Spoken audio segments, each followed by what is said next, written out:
सबसे बड़ा मसला पाकिस्तान का बड़े तीन मसाइल में से एक मसला इंसाफ की फराहमी है। मसला यह है कि पाकिस्तान में हर तरह की दो नंबरी, फ्रॉड, धोखा, जुल्म, ज्यादती, कत्ल, ये सारे मामला पाकिस्तान की अदालतों में जाते हैं, लेकिन साल लग जाते हैं, कई दहाइयों कई केसेस में लग जाती हैं। आप देख लें कि अगर आपके घर पे, आप अपने घर में बिल्कुल जायज़ तरीके से बैठे हुए हैं, लेकिन आपके घर पे कोई कब्जा कर ले तो आपने जाके और फिर उससे महंगा वकील खड़ा करना है। ज्यादती भी आपके साथ हो रही है कि आपके घर पे कब्जा हो गया है, आप हक पे थे और आपने परले से महंगा वकील करेंगे तो वो, और उसके बाद पे कई दहाइयां कैसे चलते हैं। इंसाफ की फराहमी बड़ा मसला है, ब्यूरोक्रेसी के रवैये का बड़ा मसला है, ब्यूरोक्रेसी में करप्शन का बड़ा मसला है। मसला यह है मुल्क को चलाना है ब्यूरोक्रेसी ने।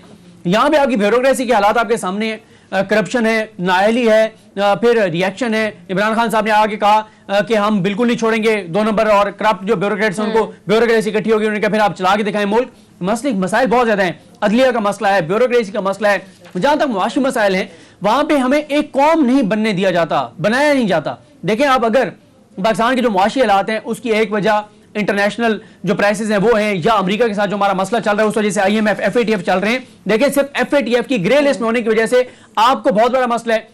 आपके बड़े बड़े इन्वेस्टर पाकिस्तान में आके इसलिए इन्वेस्ट नहीं करते क्योंकि पाकिस्तान ग्रे लिस्ट में, उनका कि खुदा ना खास्ता ब्लैक लिस्ट में वो हमारी सारी जो इन्वेस्टमेंट है वो डूब जाएगी। जो आते भी हैं तो उनको अगर जो है वो इंश्योरेंस वगैरह करानी है वो बहुत महंगी होती है। पाकिस्तान के ग्रे लिस्ट में होने की वजह से मसाइल बहुत सारे हैं।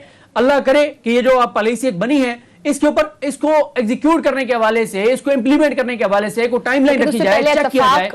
इत्तफाक़े राय पैदा होना बहुत जरूरी है, क्योंकि अगर इत्तफाक़े राय पैदा नहीं होगा तो ऑपोजिशन उसको बार बार अपोज ही करती रहेगी। ऑपोजिशन और हुकूमत जब किसी नेशनल मसले पर एक साथ नहीं होगी तो किस तरह से मामला आगे बढ़ेंगे। ये एक पेज पे नहीं आ सकते हुकूमत और अपोजिशन, क्योंकि देखिए नून लीग इस वक्त क्या कह रही है, वो कह रही है हम एक ही सूरत में फौज से राजी हैं कि फौज हमें ले आए। अब मुझे बताएं, अगर फौज नून लीग को ले आती है तो क्या इमरान खान आराम से बैठ जाएंगे? मसला तो यहाँ पे ये है, तीनों में से जो पार्टी अगली बार इक़्तिदार में आएगी दोनों अगले हमेशा जो है वो सड़कों पे रहेंगी, एहतजाज करते रहेंगी, इलेक्शन को मानेगी नहीं। इसलिए मैं कह रहा हूँ कि हमने कौम नहीं बनाया, एक हजूम सा है, कोई किसी तरफ लेके चल रहा है, कोई किसी तरफ लेके चल रहा है। हमें अंदाजा ही नहीं है कि अगर अमेरिका को ललकारने की वजह से, या अमेरिका को ललकारा नहीं भी सही, एब्सोल्युटली नॉट कह के चले ये कहेंगे हमने उनकी गुलामी का इनकार किया, उस वजह से हम सफर कर रहे हैं, लेकिन कौम को इस चीज का इदराक ही नहीं है, ना कोई एहसास दिलाया जा रहा है। अच्छा अदिल, ये तो टाइम बाउंड क्यों है? 2022 से 2026 तक क्यों इसको टाइम बाउंड क्यों किया गया है? इसको आगे फर्दर हमेशा के लिए इम्प्लीमेंट क्यों नहीं किया जा रहा?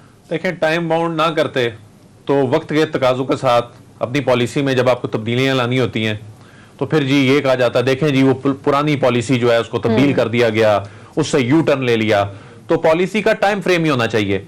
हमारे कवानीन जो बनते हैं उसमें अभी तक पाकिस्तान में बहुत से ऐसे अहम कवानीन हैं जो अंग्रेज दौर से चलते आ रहे हैं। किसी ने जहमत ही नहीं की उन कवानीन को अपडेट करने के हवाले से, उनको अपग्रेड करने के हवाले से, उनमें तरमीम लाने के हवाले से, वक्त के तकाजों के हवाले से। इवन आज भी जो फौजदारी कवानीन है, यानी क्राइम्स के तरीके बदल गए हैं, जुराइम के तरीके बदल गए हैं।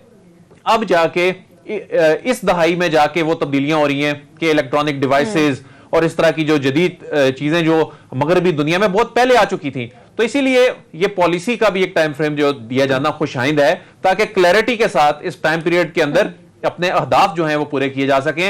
एक जनरल पॉलिसी बना के इसको छोड़ ना दिया जाए, बल्कि टाइम फ्रेम बना के उसमें अपने जो अहदाफ हैं उनको इस वक्त में पूरा किया जाए। आगे जो नई गवर्नमेंट आए, उस वक्त की जो गवर्नमेंट हो, जो भी उस वक्त गवर्नमेंट बैठी हो, वो उस वक्त के हालात के मुताबिक अपने रिसेंट जो माजी करीब के जो तजर्बात हैं उनकी रोशनी में फिर आगे नई पॉलिसी बनाए। और ऑपोजिशन का वॉकआउट किस तरह से आप देख रहे हैं इसको? देखिए, अपोजिशन जो है वो सियासत ज्यादा करती है। जब मिल बैठने की बात करें तो मिल बैठना होता नहीं है। बड़ी से बड़ी तकर्रियों का मामला हो उसमें चीजों को पॉलिटिसाइज कर देते हैं, मामलात इस नहज पे ले जाते हैं कि बैठने का माहौल ही ना रहे। और उसके बाद जी आज यहां क्यों नहीं पेश की, जी सेनेट में क्यों नहीं पेश की, कौमी असम्बली में क्यों नहीं पेश की। गवर्नमेंट अपना लाएअमल इस हवाले से दे चुकी है कि ये पहले कमेटी ने मंजूर करना था, फिर काबीना में आना था, काबीना ने मंजूर करना था, उसके बाद इसने जब पब्लिक होना है तो उसके बाद इस पर डिबेट होती रहेगी। अब इस चीज को आप मुतनाज़ा बना रहे हैं, कौमी मामला है, उसको खुदारा सियासी रंग ना दें। तारीख में पहली मर्तबा पाकिस्तान को दरपेश चैलेंजेस को दस्तावेजी शक्ल दे दी गई है और 7 साल की मेहनत के बाद मुल्क की तारीख की पहली नेशनल सिक्योरिटी पॉलिसी मंजूर हो चुकी है। मंजूर की गई नेशनल सिक्योरिटी पॉलिसी आखिर है क्या? लेकिन उससे पहले नेशनल सिक्योरिटी पॉलिसी का मसवदा सेनेट में पेश ना होने पर ऑपोजिशन ने आज वॉकआउट भी किया है। इस तमाम सूरत हाल पर बात करने के लिए हमारे साथ स्काइप के थ्रू मौजूद हैं लेफ्टिनेंट जनरल नईम खालिद लोधी साहब। बहुत शुक्रिया सर, आपने प्रोग्राम को टाइम दिया। सबसे पहले बताइएगा, ये कितना ज्यादा इंपैक्ट क्रिएट कर सकती है जो 7 साल की मेहनत के बाद फाइनली नेशनल सिक्योरिटी पॉलिसी बनाई गई है हुकूमत की तरफ से? जी बहुत शुक्रिया। मेरा ख्याल है बहुत अहम पॉलिसी है, क्योंकि ये एपेक्स पॉलिसी है। एक ऐसा फ्रेमवर्क फ्राहम करती है जिससे बाकी तमाम पॉलिसी जो है वो फ्लो करती है नीचे। ऐसा नहीं है कि कोई पॉलिसी थी नहीं पाकिस्तान में। पाकिस्तान में फॉरेन पॉलिसी मौजूद थी, प्रॉपर रिटन फॉर्म में भी गाय बगाए आती रही, डिफेंस पॉलिसी मौजूद है, उसका डॉक्यूमेंट मौजूद है, इकोनॉमिक पॉलिसी थी। लेकिन इन तमाम पॉलिसी को एक डायरेक्शन देने के लिए, आपस में की कोऑर्डिनेशन के लिए एक मदर पॉलिसी की जरूरत थी, जो कि मौजूद नहीं थी। मेरा मतलब डॉक्यूमेंट्स के शक्ल में मौजूद नहीं थी। ऐसा नहीं है कि गवर्नमेंट की कोई पॉलिसी थी ही नहीं। और दूसरी बात यह है कि ये पॉलिसी कोई इस गवर्नमेंट का एफर्ट नहीं है, वो कि ठीक है सेहरा इन्हीं के साथ जाता है, क्योंकि डॉक्यूमेंट के फॉर्म में अभी आई है। 2014 से इस पर काम शुरू हुआ था। खुद मोइज यूसुफ साहब ने इस बात का इकरार किया है। तो मेरे ख्याल सरताज अजीज साहब के जमाने में शुरू हुई, उसके बाद जनरल नासिर जंजुआ ने काम किया, मैंने खुद इस पर काम किया जब मैं के लिए नेशनल सिक्योरिटी एडवाइजर था, और कंप्लीट डॉक्यूमेंट तो सर आपने जो काम किया है तो ये बताइएगा कि इसके अंदर क्या क्या मेजर एस्पेक्ट्स कवर किए गए? क्योंकि जैसे मैं नेशनल सिक्योरिटी प्लान पढ़ रही थी, उसके अंदर भी सिक्योरिटी, काउंटर टेररिज्म, एजुकेशन के हवाले से चीजें थी, बट इसमें सुनने में आ रहा है कुछ इकोनॉमी के हवाले से फूड सिक्योरिटी को भी एड अप किया गया है। जी इसमें कोई शक नहीं है, क्योंकि अभी इस फाइनल हालत में तो मैंने देखा नहीं है, इसलिए मैं कोई ऐसे और कुछ चीजें रिपीट भी नहीं हो सकती। अलबत्ता ये जो बड़ा अच्छा इसमें एस्पेक्ट है कि जो ह्यूमन सिक्योरिटी है, जिसमें एजुकेशन है, जिसमें हेल्थ है, एनवायरनमेंट है, पॉपुलेशन कंट्रोल है, ये सारी चीजें इसमें शामिल है और इन पर बाकायदा एक डायरेक्शन जो है वो दी जाएगी। और मेरा ख्याल है प्रॉपर टाइम लाइन के साथ, कि फॉर एग्जाम्पल एक छोटी सी मिसाल कि हमें अपनी पॉपुलेशन ग्रोथ पर इतने सालों के अंदर अंदर कंट्रोल करके इस लेवल पर इसको लेकर आना है, और इसके लिए इकदाम फिर आगे साफ मिनिस्ट्री करेगी जो भी होगी। तो एक किस्म की गाइडलाइन जो है बड़ी सॉलिड इसमें आपको नजर आएगी, मौजूद होगी। और असल इसका जो मैं आपको समझाने के लिए छोटी सी बात कर दूं कि ऐसा नहीं हो सकता कि आप इकोनॉमी अपनी बढ़ाने के लिए किसी 3 मुल्कों के ग्रो की तरफ देख रहे हो, अपनी फॉरेन पॉलिसी में आप राइट की तरफ देख रहे हो, और आपकी डिफेंस पॉलिसी किसी और से हथियार खरीदने के बारे में सोच रही हो। इन तमाम चीजों को मजबूत और कोऑर्डिनेट करने के लिए इस पॉलिसी का होना बहुत जरूरी है। चल साहब, मईशत जो है ये इसका महवर नजर आती है अभी तक जो तफसीलात सामने आई हैं, और मईशत जो है ये नेशनल सिक्योरिटी का बड़ा अहम पार्ट है। तो अब ये मुआशी मामलात को क्या हुकूमत के अलावा अब पूरी रियासत इस मामले में इन्वॉल्व होगी? जी देखिए, मेरा ख्याल है होना चाहिए। और ये जो आप बात आजकल कही जा रही है ना जी, अभी जियो इकोनॉमिक्स का दौर है और अभी इकोनॉमी आगे आ गई है, बहन और भाइयों ऐसा नहीं है। जब से इंसान ने होश संभाला है, पत्थर के जमाने से आज तक, इकोनॉमी ही ड्राइविंग फोर्स है। इकोनॉमी ही की खातिर सब कुछ, रिसोर्सेज के लिए किया जाता है सब कुछ। पहले ठीक है शिकार एक इकोनॉमी था, बाद में एक और इकोनॉमी के चीजें शामिल हो गई।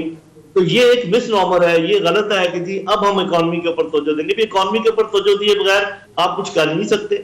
लेकिन एक चीज मैं जरूर क्लियर करना चाहूंगा, जियो इकोनॉमिक्स, जियो स्ट्रेटेजी, जियो पॉलिटिक्स, इनको अलग थलग नहीं किया जा सकता। मिसाल के तौर पे अगर आपके ताल्लुकात अच्छे होंगे मुल्कों के साथ, तभी आपकी इकोनॉमी बढ़ेगी। अगर आप अपने आप को ब्रिज बनाएंगे, रास्ते खोले रखेंगे, लोग आए जाएंगे जियो स्ट्रेटेजी के साथ, तभी आपकी इकोनॉमी अच्छी होगी। तो ये किसी का कहना कि जी अभी हमारा फोकस हो गया इकोनॉमी के ऊपर, जैसे कि पहले किसी और के ऊपर फोकस था, ये मेरे ख्याल थोड़ा सा गलत। इसमें मुझे खदशा है। खदशा ये है कि ऐसा ना हो कि, हाँ जी खदशा बता देता हूँ।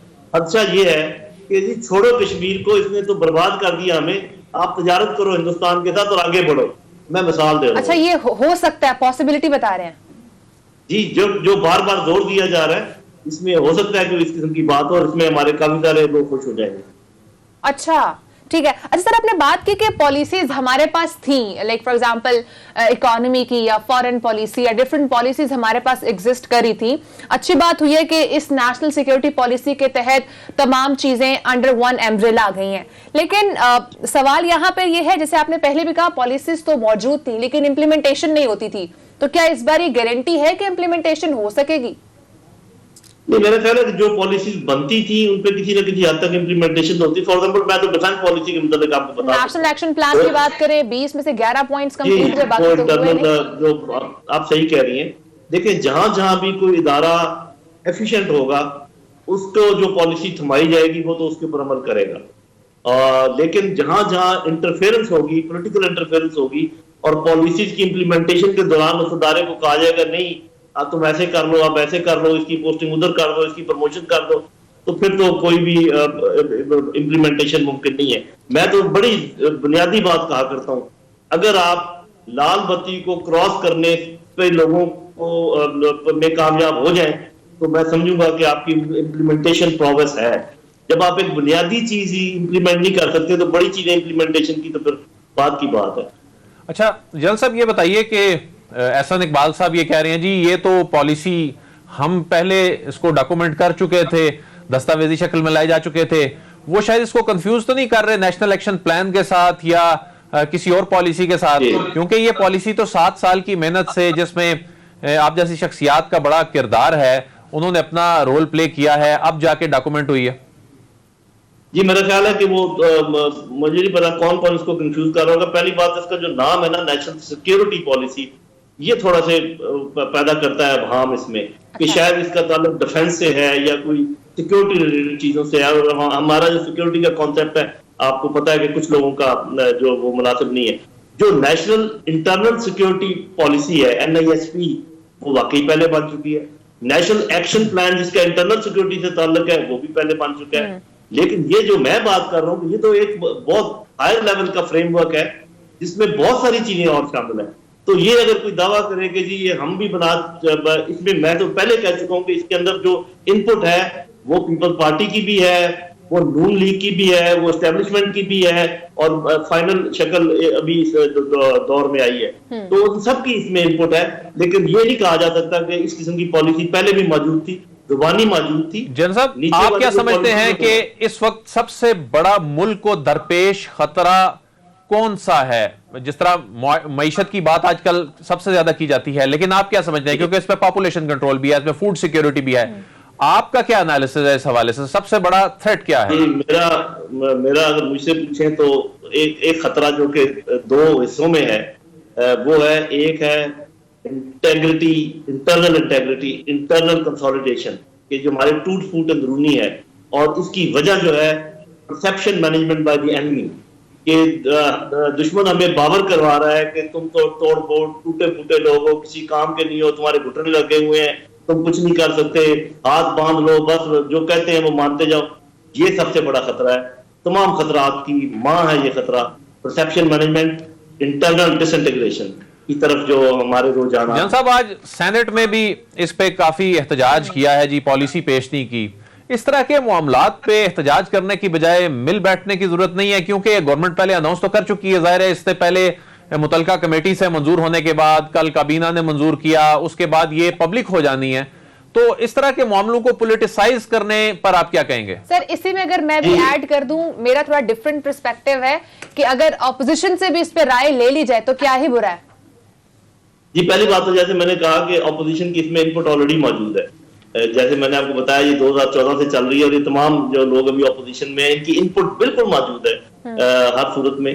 और दूसरी बात ये है कि इसके कुछ एस्पेक्ट्स ऐसे हैं जो कि किसी भी सूरत में आम डिस्कशन में नहीं लाए जा सकते। आप भी उसको समझते हैं, मैं भी उनको समझता हूँ, लेकिन बहुत सारे ऐसे एस्पेक्ट भी हैं जिन पे मुशावरत की जा सकती थी और की जानी चाहिए थी। और वो तरीकाकार यही होता है, आपको पता है कि जो ये कमेटीज होती हैं सेनेट की, इनके सामने पेश की जाती है।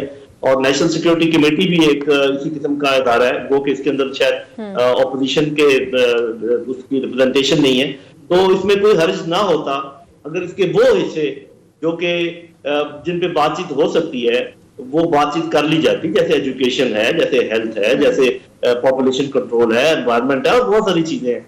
उन पे हो सकती थी और कर लेनी चाहिए थी। लेकिन बहरहाल पूरी दुनिया में होता ही है कि जब गवर्नमेंट आप इलेक्ट कर देते हैं, वो रिप्रेजेंट करती है लोगों को, तो वो अपने मैनिफेस्टो के तहत आगे चलने के लिए बहुत सारी हर चीज में मुशावरत नहीं करती। वो समझती है कि हम लोगों के रिप्रेजेंटेटिव हैं, उस हिसाब से आगे चलती है। तो कोई बहुत ज्यादा इसके ऊपर ह्यू एंड क्राई की जरूरत नहीं है मेरे ख्याल। सर ये बता दीजिए कि अब मैं मईशत की इसलिए दोबारा बात करूंगा क्योंकि मईशत पर ही इस वक्त हर बंदा अगर अफेक्ट हो रहा है, इसी से हो रहा है। गवर्नमेंट का भी जो फोकस नजर आता है इसी पे आता है, रियासत का फोकस इसी पे नजर आ रहा है। तो इसमें क्या ऐसी चीज नई एक आम आदमी पूछता है कि पॉलिसी आ गई, डॉक्यूमेंट हो गई, ठीक है, तहरीरी शक्ल मिल गई, लेकिन इसमें ऐसा क्या होगा कि कोई मसाइल का हल निकलना शुरू हो जाएगा?